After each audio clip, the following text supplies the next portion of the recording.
नमस्कार साथियों, स्वागत आप सबों का। बिहार में शिक्षक बनने के लिए या यूँ कहें कि बिहार में शिक्षकों को राज्यकर्मी बनने के लिए अब एक परीक्षा देनी होगी। जी हाँ, ये बातें बिल्कुल स्पष्ट हो चुकी हैं। बीपीएससी कंडक्ट करेगा परीक्षा और उस परीक्षा को पास करने के बाद आप शिक्षक बनने का या फिर राज्यकर्मी बनने का सपना देख सकते हैं। स्वागत है आपके हमारे नए वीडियो में। इस वीडियो में हम लोग बिहार में जो 7वें चरण के शिक्षक बहाली के लिए जो नियमावली तैयार की गई है, जिसे बिहार अध्यापक नियमावली 2023 का नाम दिया गया है, वो मंजूर हो गई है। 2.5 लाख से अधिक शिक्षकों की भर्ती होगी और वो भी बीपीएससी की परीक्षा पास करने के बाद होगी।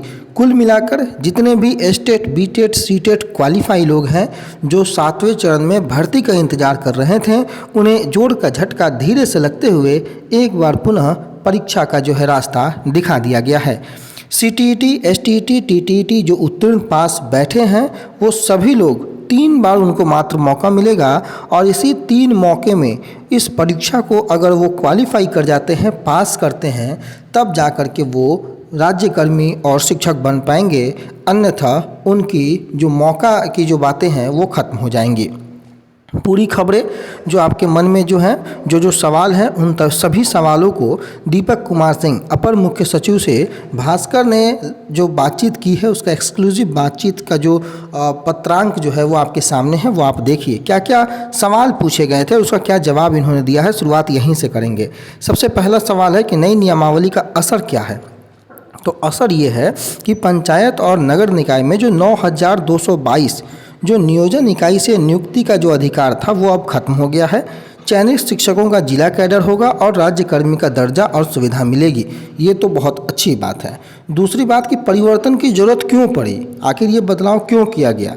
तो पंचायत और नियोजन इकाइयों के माध्यम से बहाली में गड़बड़ी की शिकायत मिलती रही थी और इन शिक्षकों पर अनुशासनिक कार्रवाई में विभाग को काफ़ी परेशानी होती थी। अब बीपीएससी से परीक्षा के आधार पर चयन होने से योग्य शिक्षक मिल सकेंगे। सबसे महत्वपूर्ण, पुराने शिक्षक जो नियोजित शिक्षक हैं उनका क्या होगा। तो लगभग 4 लाख जो नियोजित शिक्षक हैं, अगर उनको नियमित होना है तो उनको भी बीपीएससी से ली जाने वाली परीक्षा में अभ्यर्थियों के तर्ज पर ही शामिल होना पड़ेगा और उनको भी मौका मिलेगा और सफल होने पर नए कोटि के राज्यकर्मी का दर्जा मिलेगा। 3 मौके के बाद भी अगर वो सफल नहीं होते हैं तो बिना राज्यकर्मी का दर्जा पाए वो सेवानिवृत्त हो जाएंगे, यानी कि वो नियोजित शिक्षक ही कहलाएंगे। ये बदलाव की बातें हैं। आरक्षण रोस्टर की अगर बात कर ले तो आरक्षण रोस्टर में भी बदलाव होगा। बहाली बिल्कुल नई और फ्रेश होगी। आरक्षण रोस्टर कुल पदों के हिसाब से होगी, जैसे अनारक्षित 50% और अन्य कोटि के लिए जो सामान्य प्रशासन विभाग के निर्धारित जो फॉर्मूले हैं उसके हिसाब से आरक्षण मिलेगा। कक्षा 1 से 8 तक के शिक्षकों के 50% पद महिलाओं के लिए आरक्षित होंगे। 1 से 8 के लिए बात हो रही है। जब शिक्षक राज्यकर्मी बन जाएंगे तो उन्हें सरकारी कर्मियों की तरह ट्रांसफर पोस्टिंग की सुविधा मिलेगी। बिहार सरकार के नियंत्रणाधीन विद्यालय अध्यापक के नए संवर्ग का गठन होगा जो राज्यकर्मी का होगा। शिक्षकों का पूरे जिला में ट्रांसफ़र हो सकेगा। विशेष परिस्थिति में अंतर जिला भी ट्रांसफ़र हो सकेगा। अब सवाल था कि क्या जो लोग डीएलएड और बीएड पास है सभी लोग भर सकते हैं। तो बिल्कुल नहीं। जो लोग डीएलएड हैं और उसके साथ जो टेट क्वालिफाई हैं और जो बीएड या एमएड है और एस्टेट क्वालिफाई है, वही लोग इसमें आवेदन दे सकते हैं। बाकी कोई आवेदन नहीं दे सकता है। सवाल उठता है कि क्या किसी खास जिला में अगर आप चॉइस डालना चाहते हैं या शिक्षक बनना चाहते हैं तो उस स्थिति में क्या होगा। तो मेरिट के आधार पर आपको चॉइस मिलेगा। बीपीएससी सेंट्रलाइज तरीके से आवेदन लेगा और आवेदन लेने के साथ ही जिलों का चॉइस देना होगा। अधिक अंक आने पर प्रथम चॉइस के आधार पर आपको जिला मिल जाएगा। पहले जो नियमावली है उसके द्वारा जो नियुक्त जिला परिषद, नगर निकाय, माध्यमिक, उच्च माध्यमिक विद्यालय के जो शिक्षक एवं बिहार पंचायत, नगर निकाय, प्रारंभिक विद्यालय के जो शिक्षक का संवर्ग जो है वो बना रहेगा। अध्यापक जो उनका स्तरवार, विषयवार अलग अलग संवर्ग भी होगा।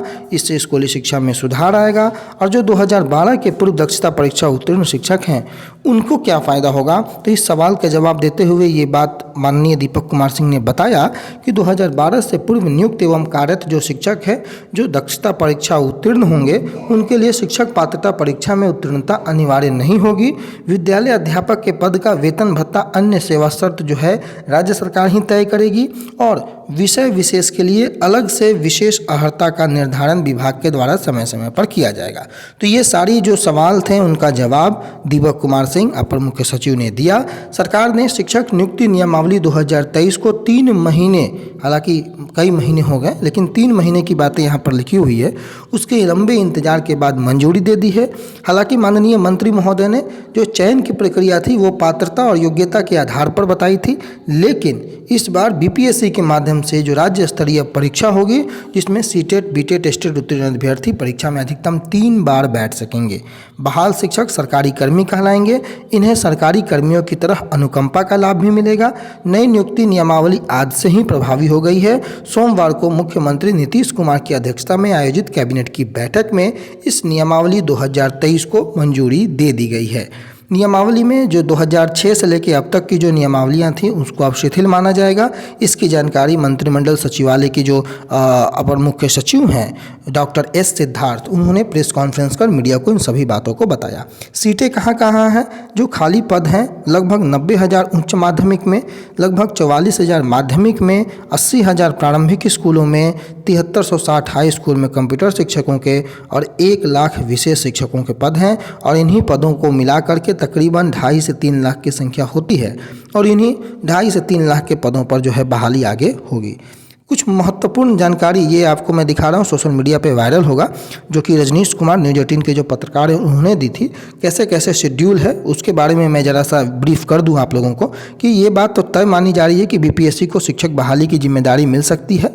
नई नियमावली के तहत बीपीएससी जारी कर सकता है विज्ञापन। आयोग को लेकर सरकार ने पहले ही रणनीति बना दी है। जल्द ही आयोग को लेकर जारी कर दिया जाएगा नोटिफिकेशन और जून के आखिरी सप्ताह तक इस परीक्षा का विज्ञापन जारी हो सकता है और जिसमें सीटेट बीटेट और स्टेट पास अभ्यर्थी ही परीक्षा में शामिल हो सकते हैं। पूर्व के जो कार्यरत शिक्षक हैं वो एक ही तर्ज पर वो भी परीक्षा में शामिल होंगे तमाम अभ्यर्थियों की भांति और राज्य के लगभग 4 लाख नियोजित शिक्षक परीक्षा पास करने पर ही नियमित बन सकेंगे और प्रारंभिक और माध्यमिक स्कूलों के लिए अलग अलग विज्ञापन जारी होगा और जो नियोजित शिक्षक हैं जो परीक्षा पास नहीं कर पाएंगे वो नियमित नहीं होंगे। ये जो नियोजित शिक्षक है उनके लिए फेल होने के बाद भी नियोजित शिक्षक पहले की तरह नियोजित कहलाएंगे और नियोजन नियमावली के तहत सेवा अवधि तक वो अपनी नौकरी कर सकेंगे। ये तमाम महत्वपूर्ण बातें जून के आखिरी सप्ताह में विज्ञापन की बातें बीपीएससी के माध्यम से परीक्षा की बातें निकलकर सामने आई। तमाम अखबारों ने बिहार में शिक्षकों की जो बहाली आयोग करेगा कैबिनेट की फैसला। उम्र सीमा जो है वो न्यूनतम अब 21 वर्ष होनी चाहिए। पहले ये 18 वर्ष थी, अब ये न्यूनतम 21 वर्ष और प्रथम संव्यवहार में 10 वर्ष की छूट दी जाने की भी बात कही गई है।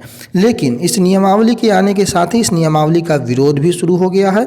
जो लगातार शिक्षक संघ है उसकी विरोध में भी अपनी नाराजगी जताए हैं और एकमुश्त होकर नई नियमावली के खिलाफ पटना में आंदोलन की भी बातें कर रहे हैं। नई नियमावली के खिलाफ पटना में अगर आंदोलन होता है उसका क्या प्रभाव पड़ता है आने वाला समय बताएगा। लेकिन फिलहाल इस नियमावली में जो परीक्षा की जो बातें की गई हैं उस परीक्षा की बात के बाद तमाम शिक्षक संघ जो हैं एकजुट होकर के जो वादा किया गया था उस वादे को नहीं निभाया गया। इस संकल्प के साथ आंदोलन की चेतावनी दे रहे हैं सरकार को। जो मैनिफेस्टो में जो चुनाव के समय कहा गया था उस वादे को नहीं निभाया गया। लगातार 4 वर्षों से स्टेट बीटेट सीटेट अभ्यर्थियों को जो गुमराह एक तरीके से किया गया, इसका रोष अभ्यर्थियों में है। देखना होगा कि सरकार अभ्यर्थियों की बात क्या सुन पाती है या अब एक बार पुनः परीक्षा का दौर शुरू होगा, फिर परीक्षा होगा, आंसर की जारी होगी, उस पर आपत्ति होगी, कोर्ट केस होगा, रिजल्ट होगा, तमाम प्रक्रियाओं से अभ्यर्थियों को जूझना पड़ेगा एक बार पुनः। तो कुल मिलाकर जो बातें थी उन तमाम बातों को हमने आपके सामने स्पष्ट किया। आपकी जो राय है, आपके जो विचार है आप जरूर कमेंट बॉक्स में देंगे। फिलहाल के लिए इन्हीं सभी बिंदुओं के साथ इस वीडियो में आपको यहीं छोड़े जाते हैं। अपना बहुत ख्याल रखिएगा। धन्यवाद।